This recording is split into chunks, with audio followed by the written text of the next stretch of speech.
So we're going to be talking about subatomic particles, the protons, electrons, and neutrons. Now I know that you already know this, but we also want to dig a little bit deeper and figure out what it means and what we're going to be doing with them. So normally what I like to do is draw a table something like this. However, for this kind of format, it's not really going to work that well. The table still works, but I can't really fit it on the screen very well, but I am going to be going through the same kinds of things. We're going to start with the proton. Proton, which will use as a have a symbol of P with a little plus sign for obvious reasons.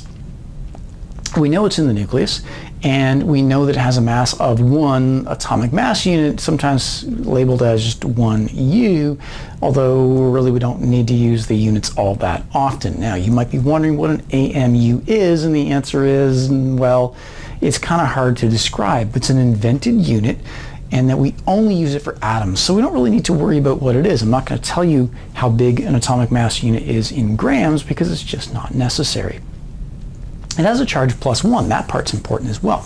And then it is the identifier for any atom. So in terms of that last column says what other things or importance, that's the importance of the number of protons, is it determines the identity of the atom. As soon as you have an atom with 6 protons, then it's automatically a carbon atom. It doesn't matter if the rover up on Mars finds an atom with 6 protons, it's going to be a carbon atom, guaranteed. We know that. That means we take that number of protons and we give it the label as the atomic number, or the atomic number is always a number of protons, maybe a better way of putting it. Neutrons are also in the nucleus.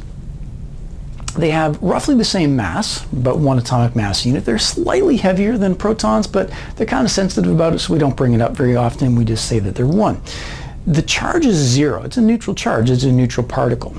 The other thing is, and this is in that importance column, is the number of neutrons can actually vary from one atom of one type to another atom of the same type.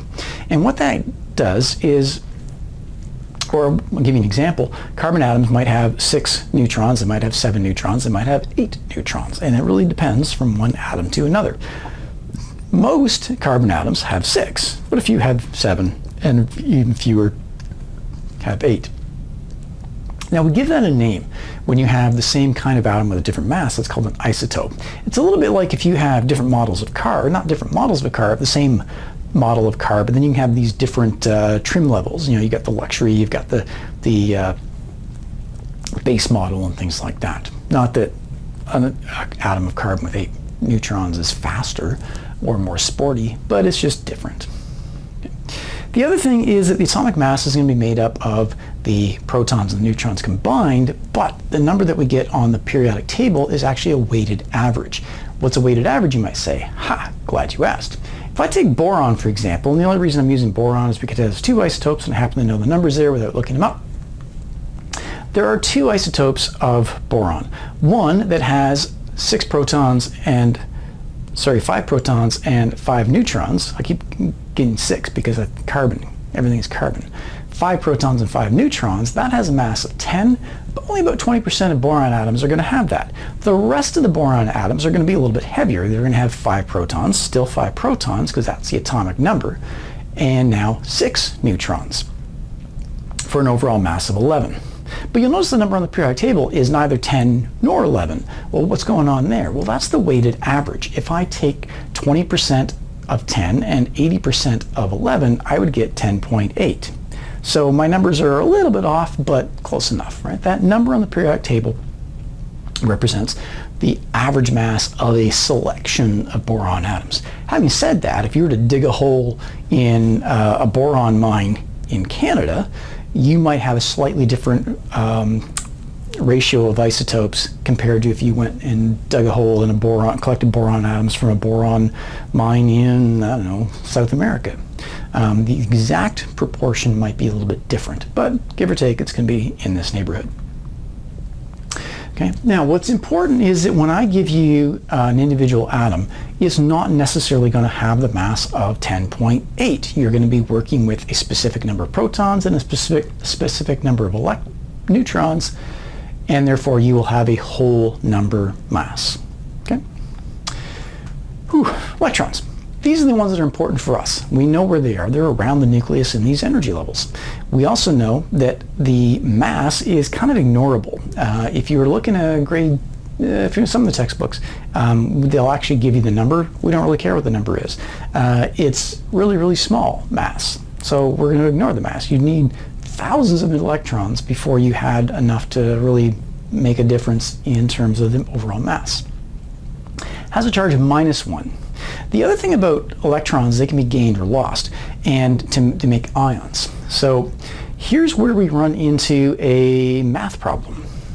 If I gain electrons, if I add electrons, it's going to become a negative ion. It's going to become a negatively charged. I've added negative charges. It has a name for that, is an anion, but I don't really use the word anion all that much. You'll see it in the textbook once in a while, so it's worth knowing it. If I were to lose electrons, if I were to subtract electrons, that means I'm going to have loss of negative charges. That means I'm going to have an overall positive charge called a cation, but again, I don't really use the phrase or that term all that often. But this is a backwards math thing, right? If I'm adding stuff, it's going to be negative. If I'm taking stuff away, it's going to be negative. Sorry, I did the math, not the chemistry. If I'm taking stuff away, it's going to be positive. So that takes a bit of getting used to, and you can, obviously, I'm still getting used to it too. Okay, you're going to have a table of something like this. Okay, and we're going to work through this step by step, where I will give you some information and ask you to fill in the rest of the information. It won't always be these 3 bits. It might be 3 other bits. I could actually get away with 2 bits, depending on how carefully I select my bits. So I would encourage you to pause the video and work through this with me, but otherwise we're going to keep going. So I know that the atomic number of this atom is 33. The reason I know that is because I was given the number of protons. Number of protons is always the atomic number. I know the number of neutrons is 45 because I know that the mass was 78. So the total number of protons plus the total number of neutrons need to add up to 78, and I knew the number of protons, which means the missing piece is number of neutrons. And I also know that the number of electrons was 31 because I had that charge of +2. +2 means I lost 2 electrons. So in a regular atom, I would have 33 protons and 33 electrons, but there was a charge of +2, which means 2 electrons got lost somewhere along the way. Then I'm going to go to the periodic table. Now, 2 things if you look at the periodic table. Number 1 is if you look at element number 33 and you look at the mass will not be 78, and that's okay. Isotopes. Second thing, if you look at the periodic table for element 33, it says it's arsenic, As is the symbol. I'm going to include the charge in that as a +2. Now sometimes you'll see it as written as 2+. +2 and 2+ do mean things that are something slightly different. I'm not too worried about what the difference is, partly because I can't remember which one is which right now. So we'll leave it like that. That takes us through subatomic particles and then working with those. So you want to know things about each particle, where they are, what the charge is, what they're important for.